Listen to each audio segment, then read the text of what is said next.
Hey everyone, I'm Asif, co-founder of OfficeHours. I'm joined here today by one of our coaches, Kevin Liu. Kevin is currently a second year at Harvard Business School. I went to undergrad at Duke with him.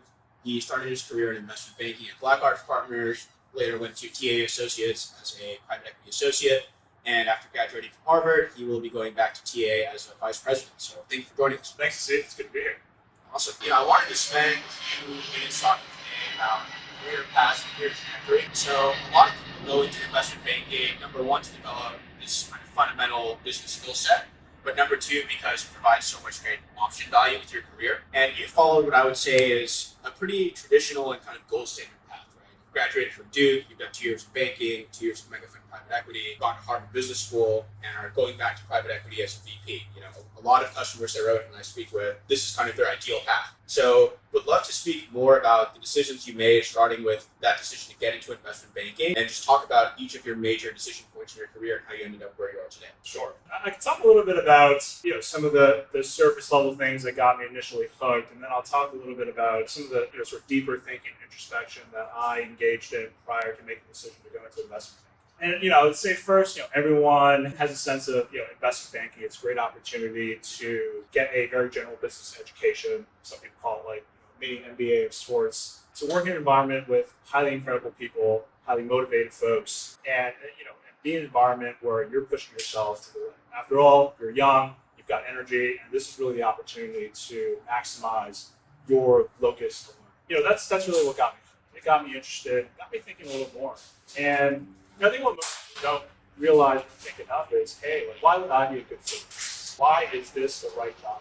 I think I came out with sort of two conclusions. And for me, what was most attractive about this opportunity was just an opportunity to really get deep into businesses. I was someone who had a very, very broad curiosity on businesses in general. Didn't know exactly where I wanted in sort of the broader business world. And for that reason, investment banking was a great first step. And I'd say the second thing is, I fancy myself someone that had just sort of a voracious capacity to work hard and push myself and sort of expand my skill sets, my knowledge, and my network. And investment banking was an incredible opportunity. It sort of hit the nail on the head with all those 3 points, and which is why I decided to go to BlackRock. BlackRock is a middle market M&A firm, and for me, what was exciting about joining Upstart was really this opportunity to take on a lot of roles, where a bunch of different hats. And again, along the lines of pushing myself to the limits and really getting as broad of a business education as possible, that was sort of the right place for me, and I had a wonderful 2 years there. Awesome.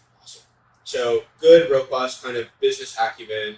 You're putting in your 10,000 hours quite literally into Excel, PowerPoint. Yeah. You're on kind of conference calls with CEOs and CFOs of all these multi-million-dollar EBITDA businesses. Not a lot of places do that as a 21-year-old. And I'm sure, the analyst class that you started with, you're still in contact with today, they're all doing great things in business. So really it's like an awesome place to launch your career. So that being said, why did you decide to kind of leave investment banking and go over to the investing side? Yeah, no, I think that's a great question. I think it starts with, again, knowing yourself. And, as I mentioned before, what was really at the core of my decision-making was this hunger to learn about businesses. And investment banking was a great first foray into that. You get to see a wide range of deals. I was a generalist, and we can talk about sort of the benefits of being a generalist versus specialization. I was a generalist, and I got to see a wide range of things. And at a certain point, you start to realize that investment banking has its limits as far as how deep you can get into a business. After all, these are one-time mandates. You're representing your company, and then you're sort of moving on to the next one. And so that while there is a significant level of depth, you don't really get to the point where you know this company inside and out, and you are sort of seeing it from a owner's perspective, a principal's perspective. So in thinking through next steps, what I wanted to do after investment banking, I knew that, I wanted to take this opportunity, take this knowledge that I learned, and put my money where my mouth is, and come to problems from truly objective perspective. The one thing that, I certainly didn't appreciate going into investment banking was the fact that, yes, you're working closely and intimately with Fortune 500 companies, CEOs, executives, what have you, but at the end of the day, you're an advisor, and you're often in a sales role, which, I can go on about the benefits and the positives of learning how to become a good salesman, but what I wanted was to become an owner and really think about problems objectively searching for the truth in what makes a good business. Yeah, at the end of the day, investment banking is a commission-driven business, right? You get paid a percentage of the transaction value or pre-negotiated fee, but it doesn't matter if the M&A transaction you advise on goes up, down, sideways. It doesn't really matter. You get paid and you walk away from the deal. As an owner, as a principal of a business, you're stuck with the asset. You're holding it for 5, 7, 10 years, whatever the whole period might be. And if the asset doesn't perform well, you're losing money not only for yourself but for your LPs. And so you're not just packaging up these sell-side sims and these presentations to maximize the sale price, right? You're actually thinking critically about what could go wrong, what do I have to believe that will go right to make money back for my investors, 2x, 3x. So it is like a more challenging job in assets, right? And you touched on a good point, and this is something that I think about this sort of memory in my head of my investment banking days and my partners. Their job was to represent the company in the best light. In some cases, these companies are not always the best companies out there, although they'd like to say they were. And behind closed doors, they would be joking around and talk about putting lipstick on a pig and bringing it out to market. And in that way, it didn't feel as genuine, sort of as pure of a pursuit as something like investing. Where you're right, you are putting your own capital at risk. You are putting your firm's capital at risk, and the investors behind those firms' capital. And when you're in that kind of situation where you're a fiduciary, the responsibility and the stakes just become so much higher. And it pushes you to become even more honest with yourself, even more thorough and disciplined with the way you approach investing. Yeah. So, we could talk a lot about the investing strategy as a whole, but broad strokes for the audience, why did you pick a firm like TA Associates, which, usually invests in higher growth companies, doing buyout strategies? How did you pick TA, especially coming from the Black Arch? Sure. I think the core of that question, lies in, understanding yourself, first learning about what the world of investing is out there, and figuring out where, along sort of this giant pie you prefer to work. And so TA, just by way of quick background, we're a global growth private equity firm, been around since 1968. We focus on high growth, profitable businesses, conducting mostly secondary buyouts and a little bit of primary capital investing as well. And so why did I like TA? For me, I sort of envisioned my path 15, 20 years forward, as a finance professional, as an investing professional. And, I thought through, what are the skill sets that would make me great, that would be critical and necessary for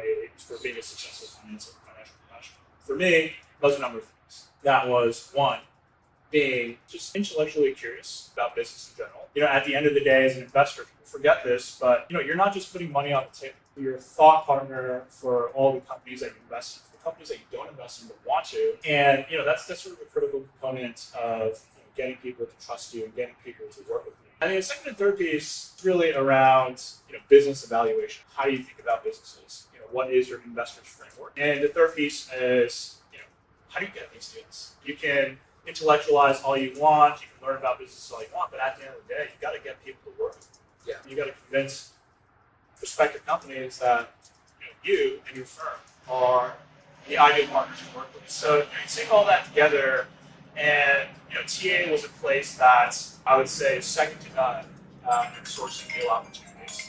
And quite frankly, in my opinion, second to none in the way that they evaluate businesses and are disciplined about how they invest. So for all those reasons, I saw that as an amazing platform for me to start my investing career, and I haven't looked back since. Awesome. So TA was great, 3-year program. You learned a lot about sourcing proprietary deals, which is really important, especially as you get even more senior and senior. It's all about winning the deal.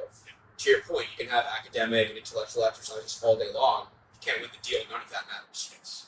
So the ability to think through critical business models, think through good investments, and then winning the deal, TA is like a one-stop shop for all of you. So talk about the decision of pursuing the MBA. Why'd you leave TA? Why Harvard? Talk about that.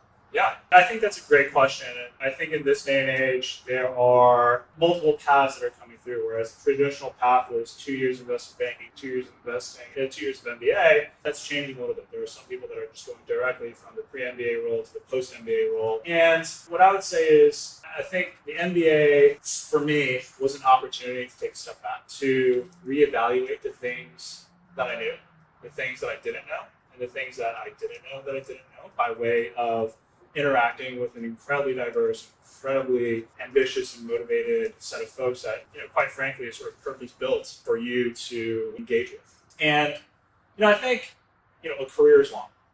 I see myself, knock on wood, if things go right, doing this for quite a long time. And, there were sort of thoughts of, oh, am I wasting 2 years of my life? I would say an MBA is never a waste. I don't think I've talked to anyone who has thought that that was a waste of their time.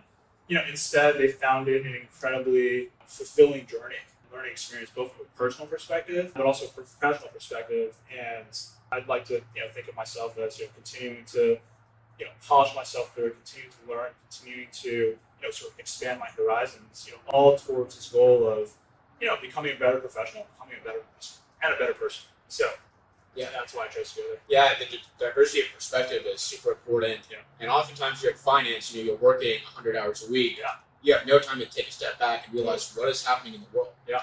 And I think I looked through your class size. There's like 1,000 people, and maybe like 120 of them, so 12% of your class is coming from private equity. Well, that leaves a good like 88% of people who are also in the same place as you, who came from a totally different place. So, that must be really interesting for you to get that additional perspective.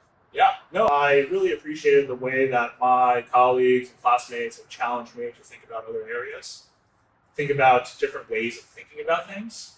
And, at the end of the day, like, there are people who go there with a finance background that choose different things. And then there are those like me who have decided that and sort of reconfirmed, sort of their passion, their interest in pursuing this career path. I think the most important question that you could ask yourself is, what are you solving for? Like really break it down through the core fundamental values of what you're trying to solve for, and then sort of work to achieve those goals. And for me, again, sort of the through line through my life has been I really enjoy learning about businesses.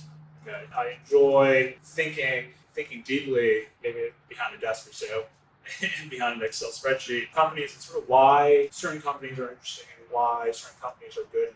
Whereas other people, they like being out in the field, they like being out on the ground, making sales, making sure their operations work effectively, and that's all great. But it all comes down to who you are as a person. So for me, I like the nature, the topic of the job itself. I loved the people that I worked with. They are some of the most intelligent, savvy, quite frankly, folks that I want to be like, that I've come across. And I continue to see that as an opportunity for me to grow, for me to learn. Yeah. So, you're getting this perspective, you're learning from all your classmates, you still make this decision to go back to private equity as a vice president. What drove that decision? It's just the interest in the business and having that seed to see many businesses versus, really picking one with high conviction and just like rolling up your sleeves and working on that. You like the variety a little bit. Yeah, and look, I come from an investing mindset, so my mind goes to risk, reward, and opportunities are abound.